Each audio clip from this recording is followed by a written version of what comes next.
Spirits Podcast, a boozy dive into mythology, legends, and folklore. Every week we pour a drink and learn about a new story from around the world. I'm Amanda. And I'm Julia. And I'm Eric. And this is episode 311, our hometown urban legends for November, baby. It's so weird coming off a month of urban legends and then being like, all right, and now we're back to urban legends. I love the urban legends episodes. So It's like a little treat after we've had a big meal of treats. Me too. And it's like leftovers, Julia, the day after a big feast. Maybe a day where, colonists oppressed native people and now we have turkey instead. But seriously, this is a time of year where a lot of us are either going home or beginning to go home or making trips to see family and friends. And I especially love doing these hometown episodes in liminal places and times of year where it's dark early, we're going home. Got to deal with your parents' food and body shit. That's just me. But it seems like a good time to tell some ghost stories about where we grew up.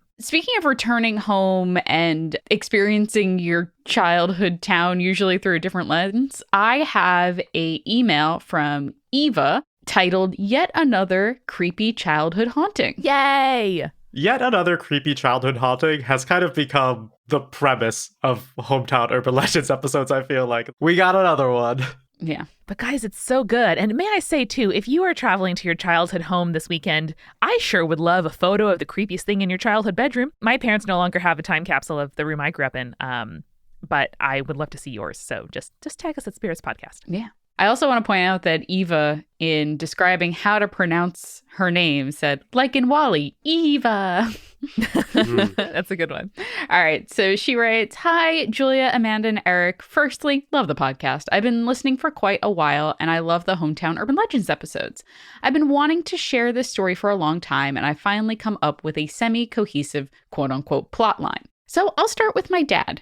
He was actually the first one to bring up that our house was haunted after we moved out. I was kind of shocked. I didn't think that was really a possibility until one of my parents said that it was. He had issues with the basement. He talks about feeling watched and just unsettled while being down there. Most of our basement was completely underground, but he says he definitely felt a presence. My mom hated the laundry room, and that's why to this day she hates doing laundry. Also, she ran a daycare for 10 years. The playroom was also in the basement, and often she would get up really early to deal with the mess. Both her and my dad felt watched in the basement, especially when my mom would get up in the literal witching hour and do chores and stuff. Although both my parents' experiences are honestly kind of boring, but my sister and I, well, you'll see. Such a little tease there. Thank you, Eva. I know. I love the signposting, the storytelling. Incredible. I have the less scary story. It revolves around my sleeping habits and the stairs to the basement. This is why I picked this one, Amanda. Thank you. Which we found out from Soup Dumpling in the Multitude Discord, by the way, are called open riser stairs, which makes total sense. Yeah. But I think that name, we can go a little creepier to sort of describe how they actually feel. So Eva says, I had sleep paralysis when I was a kid. I feel like it's a common occurrence in kids, but now that I look back on this, I realize how creepy it was. The big thing to remember is that these were not dreams. I was awake for these, and I was so scared I couldn't move.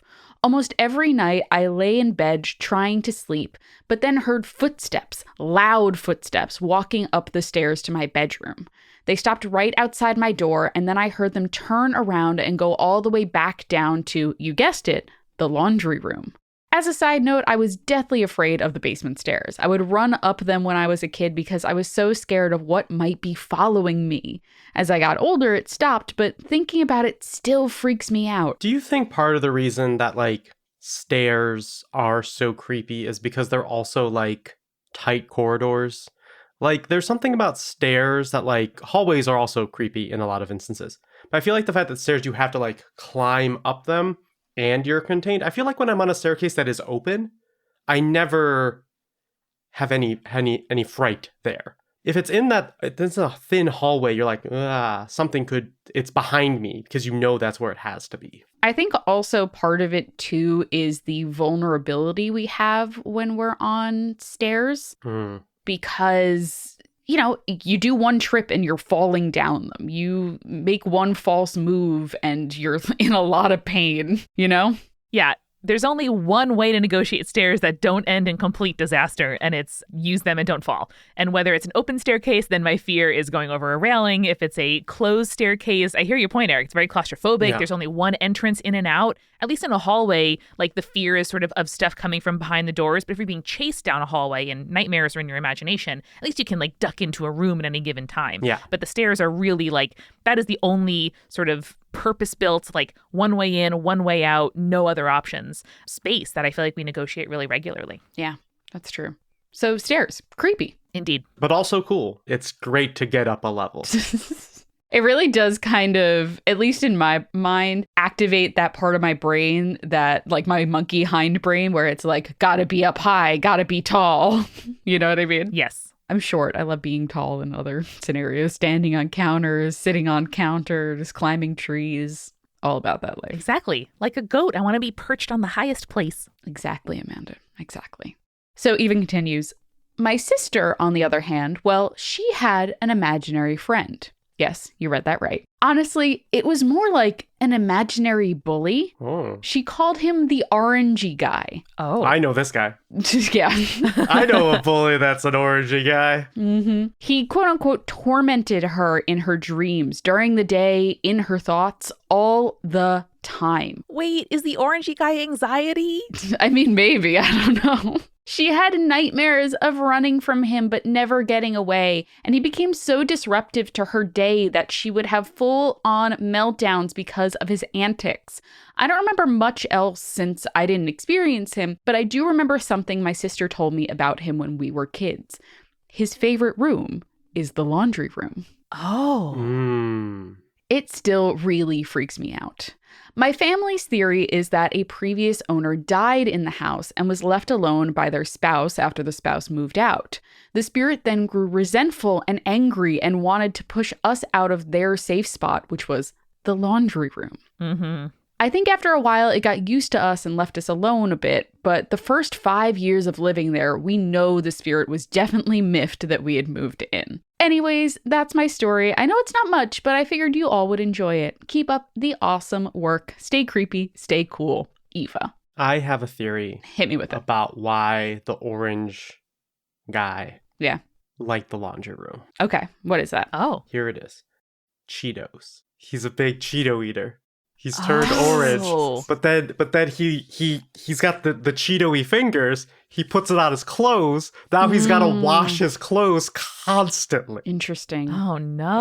I think it's the only solution. He's so old-timey. Handkerchiefs had not been invented, and not new enough to know about the chopstick hack. Yes. Eva, I want you, next time you talk to your sister about the orangey guy, I want you to ask them to describe this guy to you. Yes. Because I'm very curious kind of physically what this spirit or creature or whatever looked like, because I don't know. Now I'm really intrigued by Eric's Cheeto theory. I was thinking this guy is gritty. Oh. And the household appliance that is closest to the sound of a Zamboni, it's got to be a washing machine.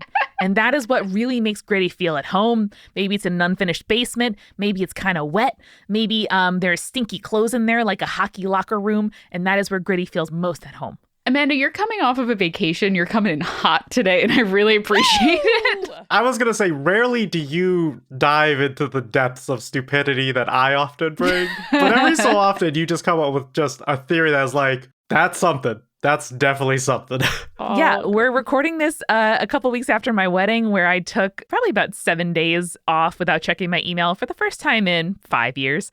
And A, thank you both so much. I know I said it already for helping me do that. B, you both had excellent experiences and stories at my wedding that we're going to go into on the Patreon. That's if you would like to join. It was in the end of October Urban Legends episode. God, it was good.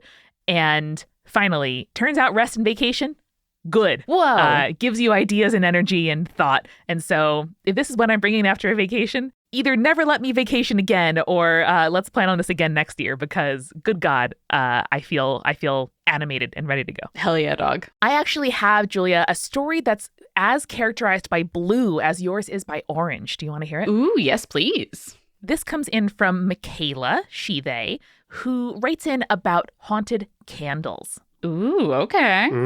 So Michaela writes, my mom lived in Halifax, Canada, in an old house that was converted into apartments. The house was built before 1910 and was one of the few buildings that withstood the Halifax explosion. Not a thing I had heard of, by the way, but what a name. Oh, yeah. The second floor had a big hallway down the middle, separating it into 2 apartments, but they weirdly shared 1 bathroom at the far end of the hallway. Oh, I hate that. Very early 20th century, where they're like, you're lucky to have bread, much less a private bathroom. Not for you.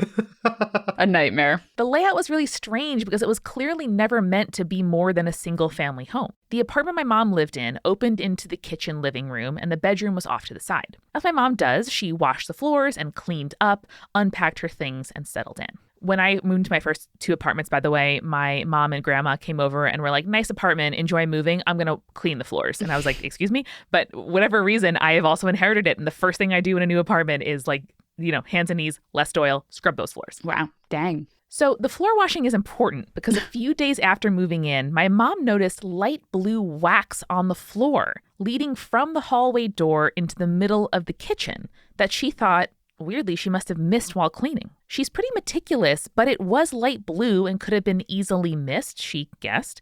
So regardless, she scraped up the wax without thinking much of it. A few days later, she noticed the same blue wax in the floor leading from the hallway door to the kitchen, and so she cleaned it again, and again, and again.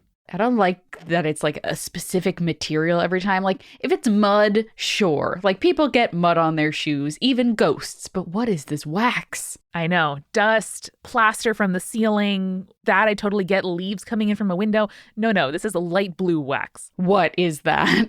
She worried that maybe someone had been coming into her apartment. That's what I thought. Yeah, but her door always remained locked. Whether she stayed home or came home, unlocked the door, and found it there, the door had been locked every time. After a month or so, she was laying in bed when she heard her front door creak open. Terrified, she lay awake all night, frozen in fear, head under the blankets, too afraid to look into the kitchen. Team Ignorant, I hope you're enjoying this victory here. Yep. Mm-hmm. Yeah. Well, we'll see if it's a victory. We gotta see if it's a victory.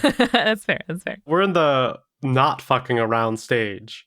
Yeah. And we will find out if they find out. I need to find out if they find out. True. In the morning, she noticed her front door was locked and the same blue wax was on the floor again. She cleaned it up.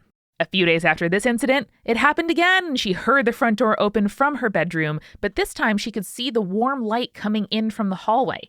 Eventually, the light dimmed as if the door closed. So from her bedroom, she saw as if the front door was open because there was like a shadow of light on the floor. And then it closed. The door closed and she slept. So she did not get up to investigate this happening. Okay, bold move, but we respect it. But then she had an idea. She decided to tape the bottom of the door so if someone did open it, the tape would break. Classic. Some real Harriet the Spy situation happening. With the tape in place, she again heard the familiar creaking of the door in the night and saw the warm light from the hallway spill across the floorboards. But the next morning, the tape was intact, door locked, and wax on the floor. What the fuck? After this, she at least stopped worrying that someone was coming into the apartment. She said that she felt like nothing was trying to hurt or scare her. She just assumed it was the lingering presence of a mother checking on her children as they slept through the night. Best part, though, there were never any footsteps, just the drops of wax crossing the room. And at the end of the path, there was more wax, as if whoever was there had lingered for a few minutes to peek into the bedroom before leaving once again. Cool. Just casually watching you sleep. Nice. Yep. No, nothing to worry about or anything. Yeah, it's all good. It's all good. Just leaving some blue wax behind. But it's leaving physical presence behind. My thing is, like, does the wax build up? Like a votive candle, is it building up? Yeah. And like suddenly you have like a ridge or a minor hill or a minor mountain range of wax in your hallway? I don't know. I don't like it. But Michaela just signs off by saying, hope you enjoyed these stories and the fact that my mom is completely nonchalant about the paranormal. Oh, no solution. No solution, just like, I guess it's just a thing that happens here. No solution! Just sometimes there's a bunch of wax. Just the thing that happened. I'm curious if she asked neighbors whether they were experiencing that too. Was the wax also in the hallway or was it just in her apartment? Because it was opening the door to the apartment, presumably. So Wouldn't it also be outside in the hallway? I would love for Michaela to follow up with their mom. Fair. And there was also another story about Michaela's mom's years working in the oldest jail in Canada. Whoa. So that one I'm going to save for our November Patreon bonus. So listen, you got to join. Got to get on it. Dang. Well, I've got a story from Ingrid titled Shower Ghosts, Falling Chairs, and Laughing Men. These are 3 different stories. We're going to do one before the refill, one after, and then one on the bonus episode. Ooh. Eric, can we vote on which of the stories is going to be in the bonus episode and which ones we hear now? Sure. So we've got Falling Chairs, Laughing Man, Shower Ghost. I think Laughing Man should be the one that we put in the bonus. Okay. On the bonus, we tend to go deeper into tangents than we do on the main episode. So I think that'll give us the most sort of food for conversation. Yeah. Heck yeah. All right. Well, we'll start with Falling Chairs. I'm going to preface this by saying I don't actually believe in ghost spirits or any type of supernatural entity, but for someone who doesn't believe in it, I've had a lot of unexplainable shit happen to me. In this message, I'll stick to 3 stories, but I have even more creepy tales if you want to hear them. We always want to hear more. Always.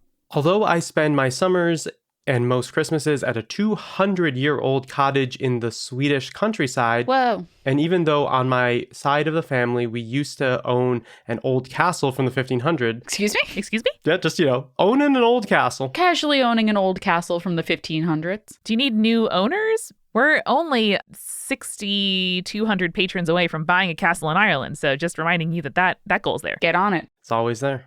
However, my ghost stories all take place in relatively new buildings. Okay. I do have some stories from the castle as well, but they're mostly my dad's or granddad's, as I've never lived there myself. I still want to hear them. Yeah, we don't get a lot of listeners that own castles or have lived at castles or have family members that have lived at castles. So I mean, we'll happily accept your castle tales. I mean, statistically, there aren't a lot of castles in the world anymore. So I guess, the likelihood of one of our listeners also owning a castle or being associated with owning a castle is also statistically very low. Yeah. Okay, but unless there is a Castle Housekeeping Today podcast, name a podcast whose listeners are more likely to have lived in a castle or have relatives that do than me. Fair. Oh, I fair. got one. Oh. Meghan and Harry's. Oh. No, they wish. They wish. But conspirators are more likely to be like, yeah, my parents at some point in their childhoods lived in a castle and very nonchalant toward ghosts. And now I'm rediscovering that in my adulthood and listening to spirits. Yeah, they wanted to renovate it, but then it was really haunted and everyone was getting bad vibes. So we decided just to live with it. That sounds like a conspirator to me. True. I grew up in what I think you'd call a row house, though I've never heard the term in English before. I think that's what we would generally call them. Yeah, probably. We had 2 main floors, an attic, and a basement, but we shared walls with the neighbors on either side of the house. I always thought it was a creepy house. The stairs creaked, the basement always looked too dark, and there were a lot of weird sounds at night when I was trying to sleep. But as I've gotten older, I've been able to find explanations to almost everything that scared me as a kid. There is only one thing I haven't been able to explain away even to this day. Incredible. I would wake up in the middle of the night to the sound of falling chairs. Not just any chairs, though. It was very specifically the kitchen chairs. I knew exactly the sound these chairs made when they hit the stone floor in our kitchen, as I was one of those kids who would weigh on the chair balancing back and forth until I got told off by my mom or until I, with the chair, fell on the floor. So I knew the sound very well, as did my family. And this is what I would wake up hearing multiple times throughout the years, only to come downstairs the morning after with the chairs standing where they had stood the day before. I used to think that this was just some weird nightmare. This was until one day many years later when I told my sister she used to wake up to the sound of our kitchen chairs falling on the stone floor as well. I stared at her, asked her what she meant, and she repeated, "I know what those chairs sound like when they fall on the kitchen floor. And that is what I would hear." When I told her I used to hear the same thing, she just kind of nodded and said, "Yeah, well, that house was haunted." Just your casual sister knowing that the house is haunted, a tale as old as time. Why? I will never get tired of the family nonchalance of yeah, that was haunted. Yep. I just have these discussions with your family members. I know. Why not? Exactly. You start with the haunting and then you start unpacking generational trauma. It's a great lead-in to the conversations you gotta have. It makes me so mad. I don't know why. It makes me so mad that you guys don't talk about these things. Talk about these things! Unless your parents habitually every morning were like, the ghost knocked the chairs down last night, gotta put him back. Like, both of those situations are still unresolved. Like, even if the logical explanation is, oh yeah, my parents put the chairs back, that's why I heard them fall, but they were still righted. I would have more questions then, not fewer. Yeah, I guess. But like, those are questions you guys can answer together rather than just like stew in your own brain. I feel like this is going to be the hill that I die on now in Urban Legends episodes, where it's just like, just talk to people. Talk to your family. This isn't a romance movie. This isn't a rom-com, you know? You guys can just talk. I feel like you need a hill to die on because I have Team Ignorant. Amanda has animal-human hybrids. Yes. And you now have this. And smells being the creepiest scent to be haunted via. Of course. Yes. Natch. Well, let's go make sure none of our chairs have fallen over in the kitchen and grab a quick refill. Let's go. Let's do it. Hey, it's Julia. And welcome to The Refill. I am in full preparation for Thanksgiving here because I'm hosting my first Thanksgiving ever. And it is both that good kind of anxiety and also that bad kind of anxiety. So I hope that if you're preparing a meal, if you're having people over, if you are stressed out about that, take a deep breath. Let's relax together. And let's welcome our newest patron, Joseph. Joseph joins the ranks of our incredible supporting producer level patrons like Alicia, Ann, Brittany, Sakuta Makalata, Daisy, Fruity Chick, Hannah, Jack Marie, Jane, Jessica Stewart, Nieselkins, Lily, Megan Moon, Nathan, Nikki, Phil Fresh, Rico Like, Captain Jonathan Malachi Cosmos, Sarah, Scott, Spooky Lore, and Zazie, and of course, our legend level patrons who, hey, just relax on the couch right now. No big deal. I'll serve you your food. It's gonna be great. Ariana, Audra, Bex, Chibi Yokai, Clara, Ginger Spurs Boy, Morgan, Sarah, Schmitty, and BME Up Scotty. And you can join those ranks at patreon.com/spiritspodcast. And as a reminder, our Patreon is now monthly. That means when you sign up, your tier is what you pay each month. It is simpler for you. It gives us more tools too. And if you want more urban legends each month, all patrons now have access to our monthly bonus episodes, plus the dozens that we've posted over the years. You can enjoy new benefits like tarot drawings, bonus video advice podcasts, and even more chances to connect with us. And if you want to get a whole year of Patreon support at a discount, you can now sign up for an annual plan. All that and more at patreon.com/spiritspodcast. Now, this is the time where I usually give you guys a recommendation. And here's the thing. I am already thinking about buying gifts for the holiday season. And I want to recommend to you, check out the local businesses in your area. Check out the Instagram, see what they have for sale, and start looking to buy locally. Your money goes farther when you buy locally, and it is super, super important to support small businesses, especially during the holiday season. So find a business near you, think about how much work they put into that business, and support them with your dollars, and also get someone an incredible gift. I really recommend it. I love buying locally, personally.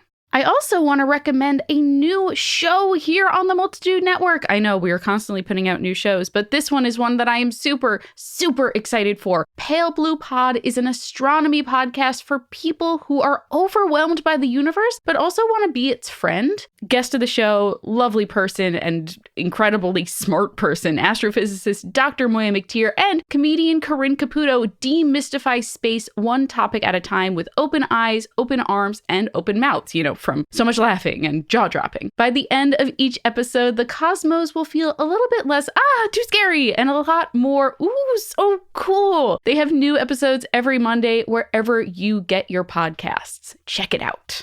This episode is brought to you by BetterHelp. Now, here's the thing.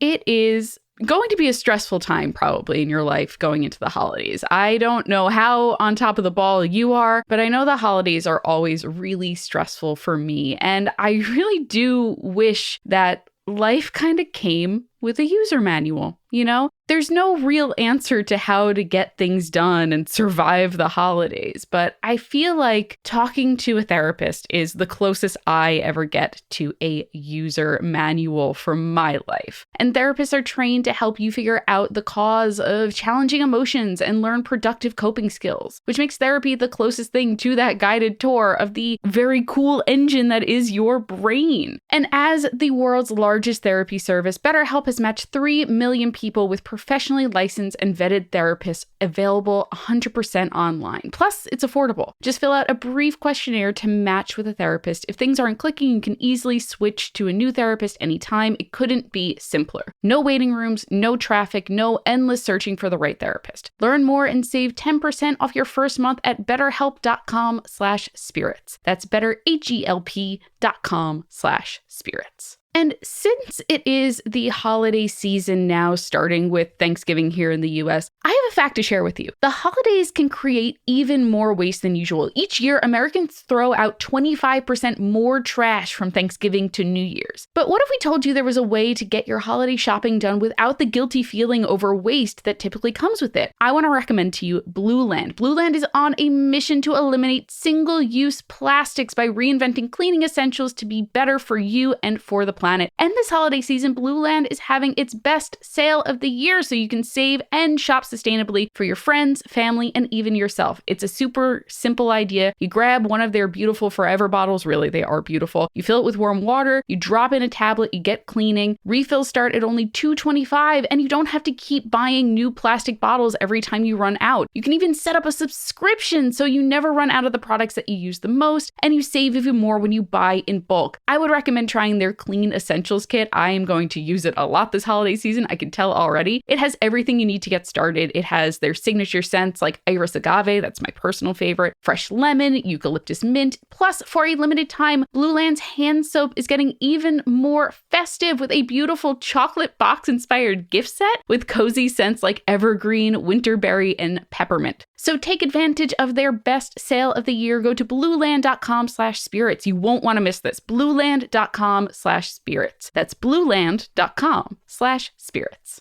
And if you're like me and you're thinking about giving gifts already for the holiday season, look no further than Storyworth. Storyworth is an online service that helps you and your loved ones preserve precious memories and stories for years to come. It is a thoughtful and meaningful gift that connects you to those who matter most. Every week, Storyworth emails your relative or a friend with a thought-provoking question of your choice from their vast pool of possible options. And each unique prompt asks questions you never thought to ask, like, what's the bravest thing you've ever done in your life? Or if you could see into the future, what would you want to find? After 1 year, Storyworth then will compile all of your loved one's stories, including photos, into a beautiful keepsake book that you'll be able to share and revisit for generations to come. I know that it's kind of nice to have something like full of pictures and stories just hanging out on your coffee table. And you can just peruse it at your leisure and remind yourself of, the great memories that you have with your loved ones. Reading the weekly stories will help you connect with those loved ones no matter how near or far apart you are. So with Storyworth, I am giving those I love most a thoughtful, personal gift from the heart and preserving their memories and stories for years to come. Go to storyworth.com/spirits and save $10 on your first purchase. That's storyworth.com/spirits to save $10 on your first purchase. And then finally, a great gift for any conspirator this year is, I think, the incredible book from NYU Press, Mid-Century Cocktails: History, Lore, and Recipes from America's Atomic Age. It is part of Cecilia Ticci's Cocktails trilogy, and this is an incredible trilogy which includes stuff like Gilded Age cocktails and Jazz Age cocktails. It is perfect for anyone who is looking to up their cocktail game, kind of visit stuff from history, which I know most conspirators love, and each book shares the best cocktail creations of the 20th century using period recipes to better understand the lives of people in the past. If you're a spirits fan, if you're a cocktails fan, I know you're going to love Mid-Century Cocktails. And you can get 30% off and free shipping when you input code SPIRITS-FM on nyupress.org. That is Gilded Age cocktails, Jazz Age cocktails, and Mid-Century cocktails. Check them out. And now let's get back to the show. Well, we are back, and I recently tried out some new whiskey. I was at the liquor store and I said, let's try something new. And I picked up 2 bottles of stuff, but the one I want to talk about is the Basil Hayden Dark Rye. Ooh. And I was going to say it's like trying whiskey again for the first time, but that's inaccurate because the first time you try whiskey, you're like, I'm going to die. But it is the first time you're trying whiskey for the first time again if you loved whiskey from the start. It is an unbelievable flavor profile that it's kind of hard to describe. It's obviously darker. It's called dark rye, but it's smooth and has a sweetness to it. And I often drink whiskey straight, but sometimes I mix it with stuff. Sometimes I add a little splash of water in there. But this stuff is just phenomenal. It adds a flavor profile that I've never had because you got a lot of whiskeys that are like smoked or other things. And this is just a really unique flavor. So if you see it at your liquor store, I highly recommend it. And all of Basil Hayden's, they've been around for years. All of their stuff is good. But this stuff really, really blew me away. And I'm going to probably pick up another bottle next time I'm in the store. Yeah, Jake really likes Basil Hayden. So if I see it in the store, I will pick that up for him. That sounds awesome. Oh, delish. I love that. I recently, when I was at my local brewery, the Blue Point Brewery, I had a new beer that they had on tap. Supposedly. Not sponsored. Supposedly. We wish. We're open. But they had a Bananas Foster Brown Ale that tastes exactly like it sounds, and it was freaking delicious. Not gonna lie. Usually I'm not even like a banana flavored kind of person, but it didn't taste like artificial banana. It tasted like real fucking banana, and it was delightful. That's so good. I recently had something banana flavored too, Julia. Ben and Jerry's had like a vegan Bananas Foster flavor, and I was like, what's this gonna be like? Delicious. So good. There you go. There you go. After my wedding, Eric, Silver, my husband, and I drove. Ooh.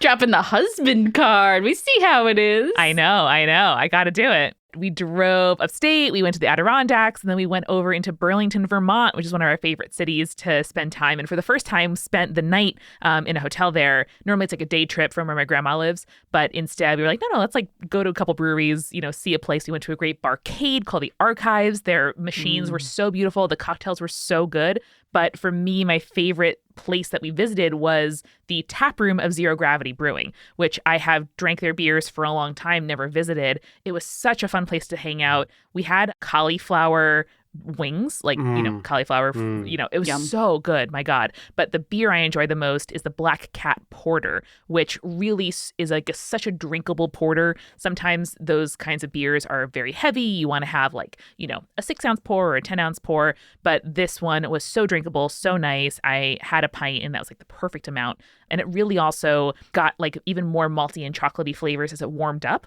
which I really appreciate as it got from crisp to room temp. So if you see the Black Cat Porter around you, try it. Yum. That sounds so good. I mean, I've said on the program that I've been drinking less beer generally, but every so often I decide to get something.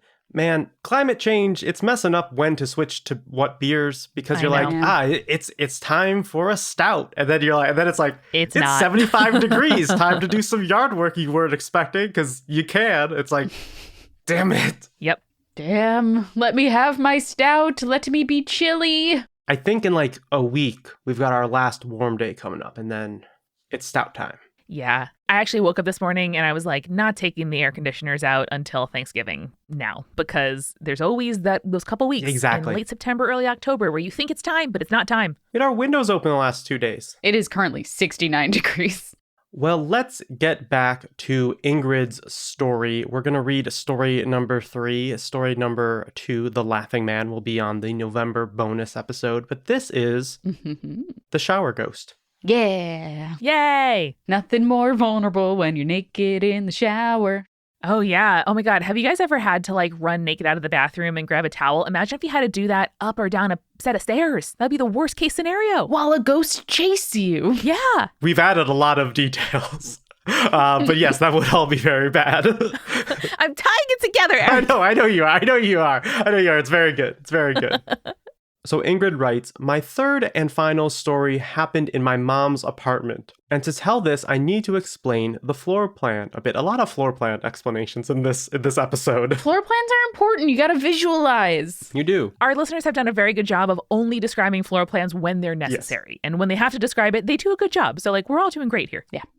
The way the apartment is designed is with an open floor plan where the kitchen and living room is only separated by the kitchen island. That's much like my house. Mm-hmm. You would be able to see both rooms in their entirety at the same time if it wasn't for the fridge and freezer next to the island, which make kind of like a pillar, clouding some of the view from the kitchen into the living room. Mm-hmm. So if someone was walking from one side of the apartment to the other through the living room, they would disappear for a second behind the fridge before reappearing and continuing past the kitchen. I can see where this is going. Yep, definitely. It's going to be one of those things where the person does that funny thing where they pretend there's stairs behind the... Yeah, that's obviously what's going to happen. And the escalator. Yeah, the fake escalator thing. Funky elevator. That's where it's going, obviously. Nothing spooky. About a year ago, when my sister still lived with my mom, I was visiting for a couple days. I was standing in the kitchen washing dishes while my sister was taking a shower. My mom wasn't home, so I knew I would be alone until my sister got out of the shower. I started standing with my back to the living room and not really paying attention when I caught something moving in the corner of my eye, disappearing behind the fridge freezer pillar. The fridge freezer pillar, everyone's got a fridge freezer pillar. I assumed it was my sister, so I didn't lift my eyes or look at her. I just kept working. I then said something to her and waited for a response, but she didn't say anything back. So I repeated, and when I didn't get an answer, I finally looked up and realized I was alone. Confused, I rounded the kitchen island to look behind the pillar, and there was no one there. So I called for my sister, wondering how in the hell she moved so fast. That's when I realized the shower was still on. Freaked out, I called for her again. This time I could hear her turn off the shower, yelling what? I don't know who the fuck I saw walking through the living room, but my sister assured me she had been in the shower the whole time. The weirdest thing is, this has now happened multiple times. Oh no. Each time I've seen someone walking through the living room, disappearing behind the pillar, and then never turning up on the other side. I hope you enjoyed some or all of my weird stories. If you can think of an explanation, I would love to be a bit less creeped out and a bit more cool. Thank you for being amazing. Now, Ingrid, you're cool enough, for sure. That's true. Yes. But let's see if we can figure out what's going on here. You got a shower ghost. That's all I have to say. I think it's interesting because I don't think it's necessarily tied to the shower. Maybe it's just using the shower as as cover or an opportunity. You know what I mean? Yeah, we don't know when the other instances happened. Yes. So I'm curious if it's actually tied to the shower or not. Otherwise, I would say that maybe you have a doppelganger situation happening here. That's definitely possible, especially because they love to just go in a direction and not really interact with you and simply make you confused. Does the ghost live in the pipes? And when the shower turns on, like Cyber Chase or Scooby-Doo, the ghost is sent out of the shower head and must find a place to roam until the shower gets turned off. I love that theory so fucking much. That's hilarious. That's great. And now I'm curious if you see the ghost also while you're like washing dishes or something like that, because that also could be an option then. Yeah. I'm going to have to really test that one out. You know what? That gives me a better idea than Gritty, which I can't believe I said that sentence. A better idea than Gritty, Amanda. Impossible. I know. Maybe the washing machine ghost also lived in the pipes. And when the washing machine went on drawing water from the home's plumbing connection, it's got to go somewhere. Does anyone get haunted when their toilets flush? Because like every other flush, right? The tank has 2 flushes worth of water in it. Maybe every other flush, if you are getting a haunting, consider it. That might be the answer. Now, this kind of raises an interesting question because as I've learned from Jake and him watching any sort of horror movie, he does agree that usually when you think something is haunted, it's actually just the pipes making noise. But what if the pipes are the things that are haunted? Amanda, you're breaking the case wide open. You know, what could cover the sound of a ghost groaning with existential fear better than like your hot water heater struggling to keep up with your shower? Maybe that's why the ghosts are groaning in fear, is because you just flushed that pipe out and now they're like, oh no! Yeah, exactly. Especially if a home was like, disused and they settled in. They're like, great, cozy space, nice and metally. I don't know if ghosts like metal or whatever, but, cozy, private, one way in, one way out, easy to keep an eye on the entrance. And then suddenly it's getting used multiple times a day. I'd hate that. I'd groan. Yeah, that's fair. Consider it. Consider it. Consider it. Well, Julia, I'm happy to tell you that I actually have a generational haunting tale here for the back half of this Urban Legends episode. Yes. Dreams do come true. Dreams do come true. Rhiannon is who is writing in today, she, her, with who said for her name, Rhiannon, like the Fleetwood Mac song. Thanks, Rhiannon. One of my favorites. I heard Saoirse Ronan, by the way, say that her name is pronounced Saoirse, like inertia. And I'm like, Saoirse, that isn't helpful for almost all people. Like that is also a confusing word. Okay, so Rhiannon says, are you interested in some generational haunting? Yes. Psychically sensitive children, sweet sandals? Well, strap in and get ready for my family's ghost tale. I get it, because it's straps like sandals. For a few years when I was a toddler, we lived with my grandparents in their home where my dad had grown up. From the start of our time there, my mom, a generally sensitive person to energies and vibes, was uncomfortable being in the home alone. If everyone was at work and she was watching us by herself, it would start to get to her and freak her out a little bit. Nobody else seemed to have issues in the house, so she assumed that she was being paranoid and tried to ignore the sensations she felt, especially those of being watched while doing the laundry in the basement. Uh-oh, we're back. We're back at it. We're back. They're in the pipes. We're back to laundry. We're back to basements. We're back to basics. Let's see if my pipe theory holds true. It wasn't long, however, before things escalated, but with me at the center. Escalate, like an escalator, like stairs. Oh, shit. It's all coming in. We've connected the dots, guys. We've connected the dots. 300 and Checks Watch, 11 episodes in, we cracked the code. I was about 2 at the time, but apparently already very adventurous. No one loves to toddle without fear for their physical well-being than a toddler. It's true. That's true. One day when my mom was downstairs doing laundry, she came up to find that I was strapping on my pink light-up sandals and trying to open the front door. She asked me what I was doing, and I said to her, matter-of-factly, I'm going for a walk with the man. Good. Yep. Solid. Just going for a walk with the man, you know. Naturally. Oh, Eric, are you going to go with the walk with the man, then punch him in the face? Oh, I'm not going with a walk with any man. My mom looked around the house and indeed saw no one else was there, so she had me take my shoes off and go back to playing with my sister. This happened a couple more times, but my mom thought maybe I just had an imaginary friend and decided to let it be. Sure. A few weeks later, however, she was down in the laundry room again when she heard the front door creak open. She rushed upstairs, and again, I was in my light-up sandals with the front door wide open. The man wants to go for a walk, I explained. Keep your doors locked. Don't let the children out. Well, Julia, I was technically just tall enough to turn the doorknob if I really put my mind to it, but my mom had only been downstairs for a second when she heard the door swing open.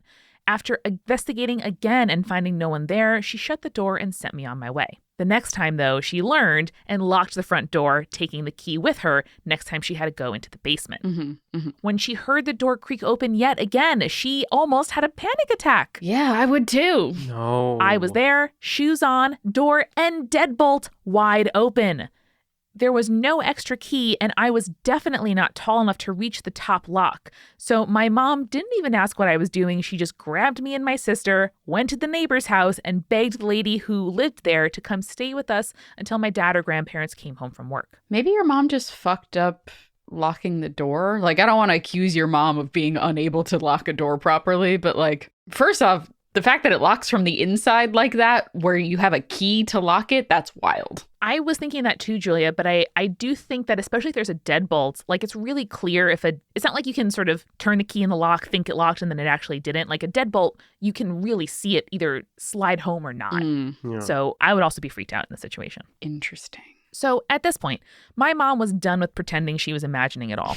She told my dad that night and was shocked to learn that he wasn't at all surprised to hear this. Why? He told her that soon after moving into this house when he was a kid, he would wake up and hear what sounded like footsteps around his room, though no one else was awake. Much like, okay, another hill we're going to die on. Much like how when you're dating someone and you're getting to know them, you have a conversation about how many kids do you want to have? What are your thoughts on marriage? Do you want to live in the city forever? Yeah. Yeah. One of those things should also be, hey, before you move into this house, it's haunted. I'm pretty sure it's haunted. I grew up here, pretty sure it's haunted. You have to tell people these things. Yeah, Julia, I've been married for Checks Watch 2 weeks, but I think even I know that you don't move into your old childhood home with your spouse without disclosing that the house was definitely haunted. You fucking have to. That's bullshit. It's not like you forgot. I know. He certainly didn't forget because he was like, oh, yeah, that makes sense.